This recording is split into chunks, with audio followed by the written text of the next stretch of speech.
우리는 현재 당신이 서 있는 삶의 자리에서 경험하고 있는 모든 관계가 개선되는 걸 어서 빨리 돕고 싶은 마음이 간절합니다.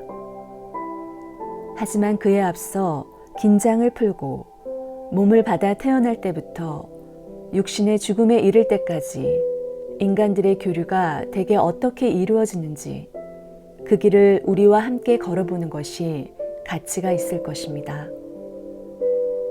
물론 당신들은 여러모로 서로 다른 것이 사실입니다. 하지만 태어난 시기와 현재 살고 있는 지역이 어디인지에 상관없이 주된 관계의 전형이라는 건 존재합니다. 몸을 입은 인간으로서 경험하는 관계가 어떻게 발전되는지 전체를 살펴보는 일은 당신이 현재 진화의 어느 국면에 속해 있든지 당신으로 하여금 인류가 오랜 세월 대대로 전해온 무수히 많은 잘못된 믿음을 깨닫도록 도와줄 것입니다. 지금 당면하고 있는 당신의 경험으로부터 몇 발자국 물러나서 우리가 여기에서 제시하는 대로 인생 체험의 전체 스펙트럼을 바라봄으로써 당신은 인생의 목적을 보다 선명하게 이해하게 될 것이고 남은 생애를 기쁨으로 함께하게 해줄 안정된 발판을 즉각 발견하게 될 것입니다. 당신이 현재 당신이라고 인식하고 있는 몸의 의식의 일부분을 집중하기 이전에 당신은 지성적이고 총명하고 행복하고 아무런 저항이 없는 상태로 존재하던 의식으로서 새로운 체험 속으로 들어가기를 열망하고 있었습니다. 태어나기에 앞서 당신이 경험했던 유일한 관계는 근원과의 관계였습니다.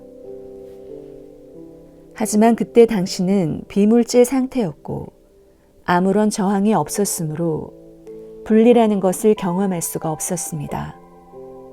그래서 당신과 근원 사이엔 관계라고 할 만한 것이 성립될 수가 없었죠. 당신이 곧 근원이었습니다. 다시 말하자면 당신은 팔과 다리, 손가락과 발가락을 분리된 존재로 보지 않습니다. 그것들은 모두 당신 자신의 일부인 것이죠.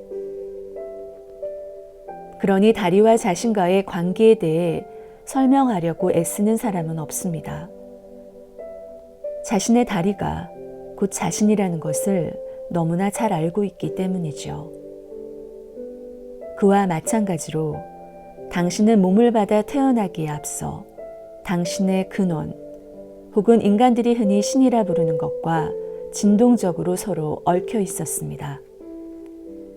그렇지만 신과의 당신의 온전한 통합 상태는 둘 사이의 관계라고 할 수도 없는 상태였죠. 당신은 온전히 하나였으니까요. 당신이 태어나던 순간, 당신은 자기 자신인 의식의 일부를 자신의 육체에 집중했고, 그와 동시에 당신의 첫 번째의 관계가 시작되었습니다. 육체적인 당신과 비육체적인 당신의 관계가 시작된 것입니다. 여기에서 우리는 몸을 입은 인간들이 거의 대부분 갖고 있는 커다란 오해, 크게 잘못된 전제와 만나게 됩니다. 잘못된 전제 하나. 나는 육체를 지니고 있는 상태이거나 육체가 없는 상태, 죽어있는 상태이든 살아있는 상태이든 둘 중 하나의 상태에 있다. 많은 사람들은 자신들이 몸을 입고 태어나기 이전에도 존재했다는 걸 이해하지 못합니다. 몸을 입고 태어나기 이전에 비육체적인 상태로 존재했다고 할지라도 몸을 입고 태어난 이상 비육체적인 부분은 더 이상 존재하지 않는다고 믿는 이들도 아주 많습니다. 다시 말하자면 육체를 지니고 있는 상태이거나 육체가 없는 상태, 죽어있는 상태이든 살아있는 상태이든 둘 중 어느 한 상태라고 믿는 겁니다. 우리는 당신이 기억해 주기를 바랍니다. 몸을 입은 당신이 최첨단의 시공간 영역인 이곳에 초점을 맞추고 있는 동안에도 영원한, 비육체적인, 더 오래되고 더 지혜로운 당신의 더 큰 부분은 비물질 영역에 남아 거기에 초점을 맞추고 있습니다. 비물질적인 당신의 부분이 존재하고 있고 몸을 입은 당신 또한 존재하고 있기에 당신의 두 가지 중요한 면모 사이에는 영원한, 부인할 수 없는 관계가 존재합니다. 육체적인 당신과 비육체적인 당신 사이에 존재하는 그 진동적인 관계는 여러 가지 이유에서 매우 중요합니다. 당신이 느끼는 감정들, 당신의 감정 안내 시스템은 당신의 두 가지 진동적 부분 사이의 관계 때문에 존재합니다. 당신이 최첨단 생명의 영역인 이곳에 나와서 새로운 생각과 확장을 추구하는 동안 당신은 비육체적인 당신이 보유한 안정된 지식으로 인해 혜택을 보게 됩니다.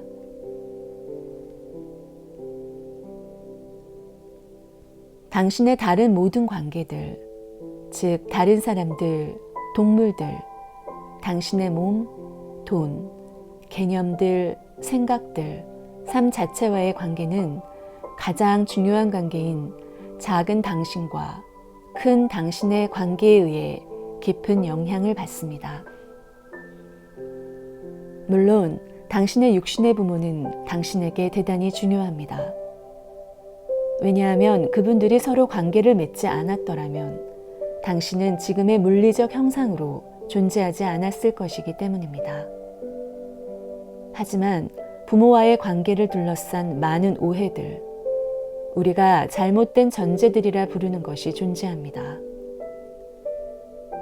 비물리적인 차원에 존재할 당신은 당신의 육신 부모가 물리적인 체험을 하는 데 있어 중요한 길라잡이가 되어줄 것이며 당신 자신이 딛고 설 수 있는 발판이 될 만큼 충분히 안정된 환경에서 태어나게 될 것이라 이해했습니다.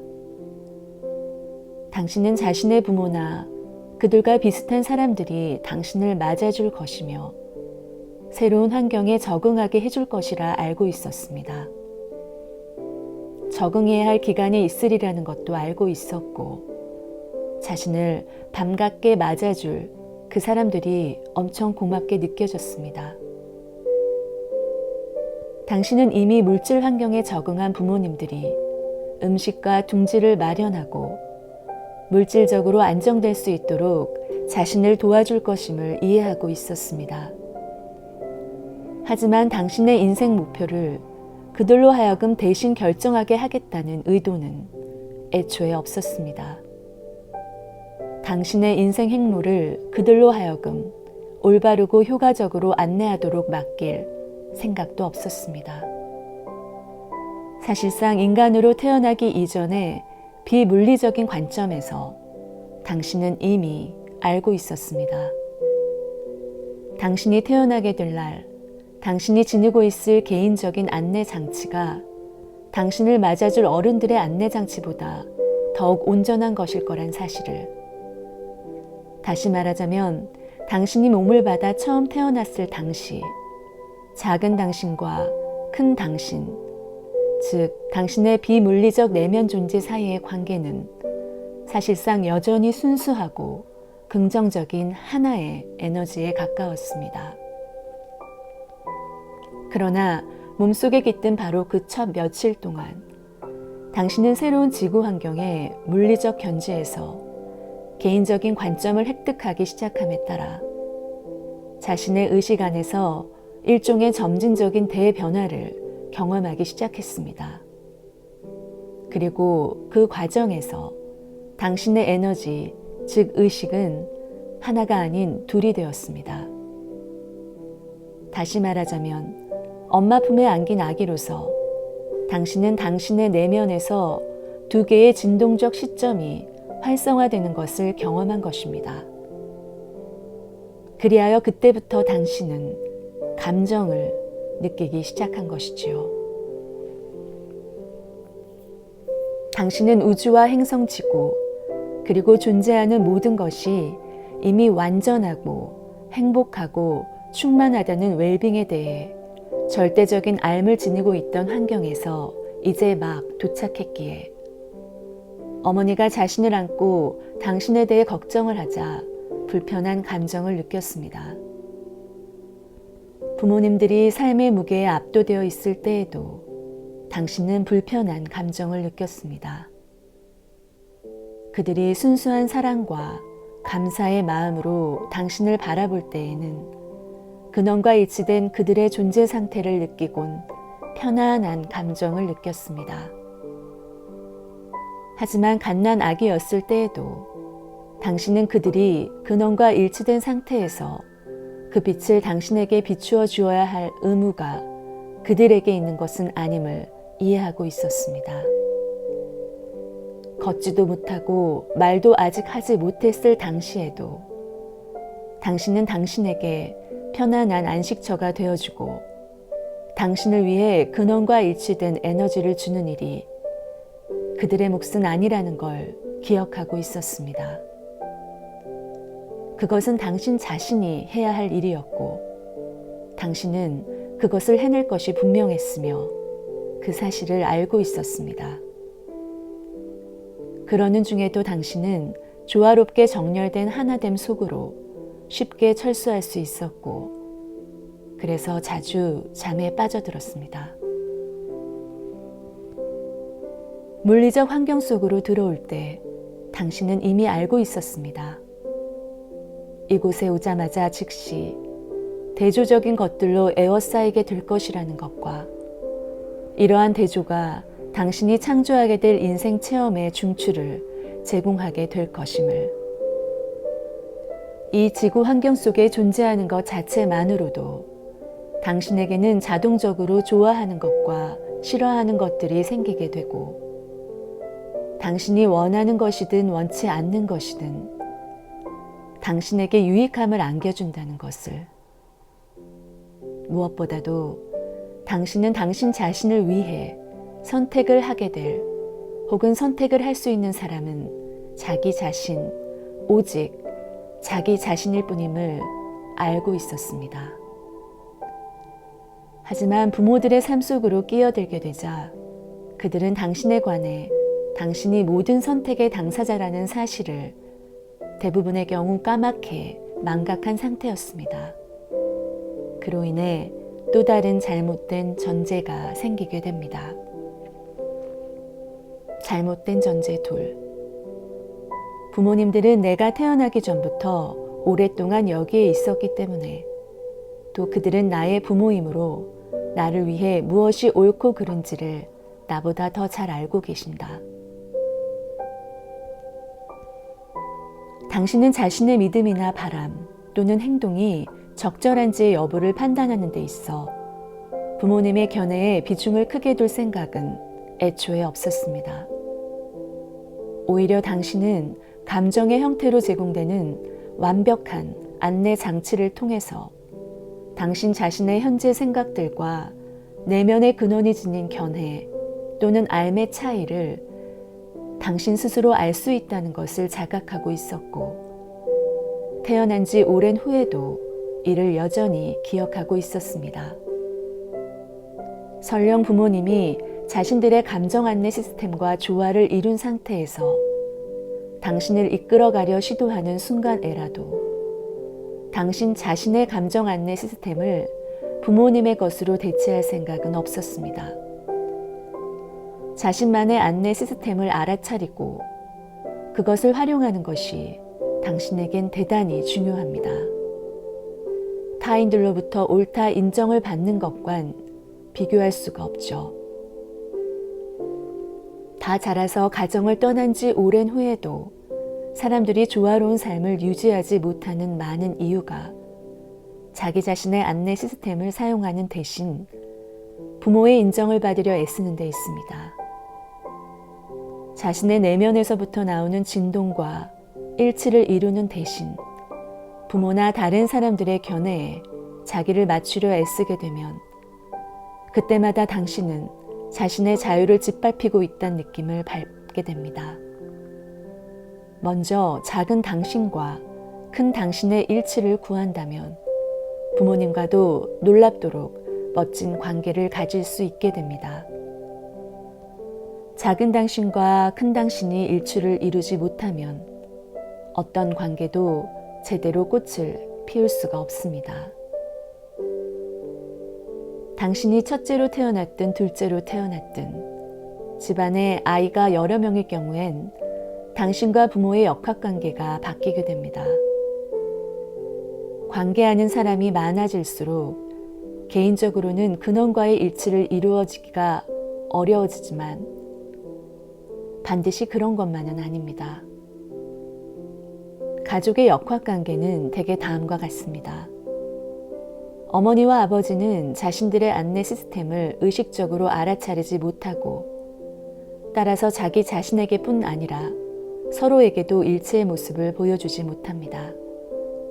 흔히 그들은 자식들의 행동에 따라 웃고 찡그리고 웁니다. 그래서 당신이 부모님들의 인생에 끼어든 지 오래지 않아 그들은 자신들이 지금까지 좋게 여겼던 행동 양식들에 당신을 길들이려 합니다. 하지만 그건 불가능한 일이죠.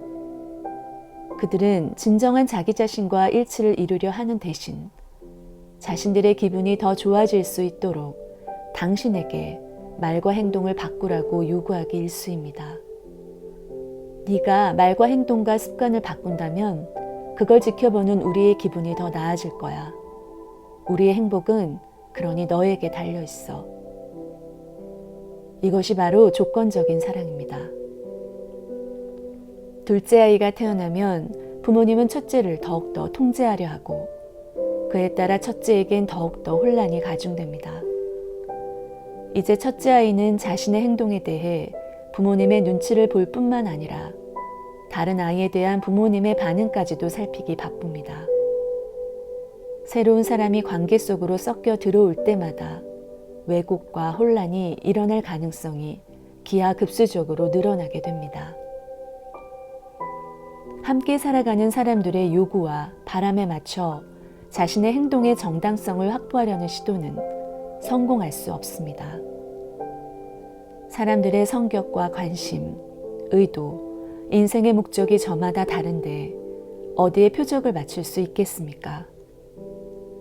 하지만 이러한 각각의 관계들에 대해 훨씬 더 깊은 만족을 가져다 줄 수 있는 일이 있고 당신은 그 일을 할 수 있습니다. 무엇보다도 먼저 작은 당신과 큰 당신의 일치를 구하십시오. 자기 자신의 기분을 더 낫게 하려는 목적으로 어느 누구에게도 행동을 바꾸라고 요구하지 마십시오. 거기에는 변수가 너무 많이 작용하고 그러니 당신은 결코 성공하지 못할 것입니다. 이 책을 읽음으로써 당신 자신의 인생 체험이 더 거대한 계획과 어떻게 부합되는지 참신하고도 뚜렷한 인식을 발견하게 되길 바랍니다. 우리는 당신이 진정한 자기 자신을 왜 몸을 받아 이곳에 왔는지를 기억해내기 바랍니다. 다른 무엇보다도 당신 자신의 가치와 절대적인 웰빙에 대한 인식을 회복하기 바랍니다. 또한 대조로 가득 찬 최첨단의 창조 영역인 이 시공간 현실에 존재함으로써 수행하고 있는 당신 자신의 중요한 역할을 진실로 이해하기 바랍니다. 몸받아 태어나기 이전의 당신은 비물리적 에너지였습니다. 비물리적인 근원의 관점에서 당신은 자신의 의식의 일부를 물리적 시간 속으로, 물리적 지구 속으로, 물리적 몸 속으로 확장 혹은 집중시켰습니다. 몸을 받아 태어났을 때 당신은 당신의 새로운 환경을 육체적인 감각을 통해 인식하게 되었는데 그로써 당신으로 알려진 의식은 비물리적인 면과 물리적인 면이라는 두 가지의 특별한 면모를 갖게 되었습니다. 사람들 중엔 자신의 비물리적인 면을 자신의 혼 또는 근원이라 부르지만 우리는 내면의 존재, 더 광대한 비물리적인 관점 또는 진정한 당신 자신이라 부르는 걸 더 좋아합니다. 하지만 당신이 분명히 이해해 주길 바라는 더 중요한 것이 있습니다. 당신의 물리적인 면과 비물리적인 면 모두가 동시에 존재한다는 사실입니다. 대부분의 사람들은 몸을 받아 태어나기 이전 이미 자신이 존재하고 있었다는 사실을 인정하며 몸이 죽고 나면 다시 비물리적인 상태가 될 것이라 믿고 있습니다만 실상은 그와 많이 다릅니다. 당신은 근원 에너지의 확장이고 당신이 물리적인 차원에 초점을 맞추게 될 때에도 당신의 비물리적인 면이 존재하길 멈추는 게 아닙니다. 사실 당신의 비물리적인 면은 당신이라는 물리적인 존재와 그 경험으로 인해 확장하기 시작했습니다. 당신이 경이로운 몸속으로 들어가 다양한 의도와 믿음, 소망을 지니고 있는 지구상의 수많은 사람들과 교류하겠다는 명확한 의도를 지니게 된 것은 확장을 하기 위해서였습니다. 당신 자신을 둘러싼 온갖 다양한 것들에 노출됨으로써 당신은 자연스럽게 진보에 대한 자신만의 구체적 결론에 이르게 될 것이었습니다. 달갑지 않은 체험 또한 환영해야 할 것이 그런 체험을 통해서 진보에 대한 요청이 생겨나기 때문입니다. 요청이나 욕구가 당신에게서 진동적으로 뿜어져 나오면 당신의 내면 존재는 자신의 새로운 요청을 알아차리고 거기에 따라 그것에 의식을 집중함으로써 그것 자체가 됩니다. 당신의 물리적 환경이 야기하는 각각의 모든 요청들에 대해 당신 자신의 내면 존재는 곧바로 그것과 진동적으로 똑같은 상태가 되는 것입니다. 당신은 그런 사실을 이미 알고 있었습니다. 따라서 당신의 내면 존재가 지금까지 당신이 살아온 모든 것의 정점에 서 있고 지금까지 당신이 되어온 모든 것을 표현하는 진동을 내뿜고 있다는 내면 존재에 대한 확정된 개념으로 주의를 돌린다면 당신은 당신의 내면 존재가 누구인지 그리고 물리적 측면의 당신이 어떻게 확장을 더해왔는지에 대해 더 충분하게 이해할 수 있게 될 것입니다. 당신이 당신의 육체에, 생각에, 말에, 행동에 초점을 맞추고 있는 동안에도 당신이 몸받아 태어나기 전에 존재했던 비물리적 영역에는 당신의 비물리적인 면이 여전히 동시에 존재하고 있으며 당신의 그 비물리적인 면은 당신의 물리적 체험으로 인해 확장되어 왔고 확장되고 있습니다. 많은 사람들이 자신의 물리적 인생 체험을 현실이라 부릅니다. 당신은 육체의 감각을 통해 물리적 현실을 판독하고 자신의 행성에 존재하는 장소들과 사람들과 체험들을 둘러보면서 그걸 현실이라 단언합니다. 당신이 물리적 현실의 증거들을 보고, 듣고, 맛보고 냄새 맡고, 만지고 있다 할지라도 실상은 당신이 그렇게 존재한다고 믿고 있는 걸 훨씬 뛰어넘습니다. 보이고 들리는 것은 전부가 아닙니다. 오감을 통해 알아지는 것들은 현실의 피와 살과 뼈가 아닙니다. 당신이 물리적 환경 속에서 인지하는 모든 것은 진동이며 당신이 살고 있는 삶은 당신의 진동적 해석입니다. 끌어당김의 법칙은 당신이 경험하는 모든 것의 뿌리입니다. 비슷한 걷길이 서로 끌어당긴다는 이 법칙은 흔들림이 없고 언제나 변함이 없으며 늘 한결같이 반응합니다. 어떤 것에 대해 생각을 하게 되면 당신은 자신의 인생 체험 속으로 그 대상의 본질을 끌어당기는 과정을 시작하게 됩니다. 그 대상의 주의를 기울임으로써 당신 자신 안에 하나의 생각 진동이 활성화되면 확장의 과정이 진행됩니다. 다시 말하자면 어떤 대상의 주의를 기울일수록 그 대상의 진동이 당신 안에 더 활성화됩니다. 그런 일이 오래 계속될수록 끌어당기는 힘은 더 강력해지게 되고, 그리하여 결국엔 그와 같이 활성화된 진동에 반박할 수 없는 증거를 당신 자신의 삶에서 체험하게 됩니다. 삶에서 일어나는 모든 경험은 당신이 생각으로 내보내고 있는 당신의 요청에 따른 것입니다. 끌어당김의 법칙은 모든 진동의 우주적 매니저이고 전 우주에 걸쳐 존재하는 모든 것에 영향을 미칩니다.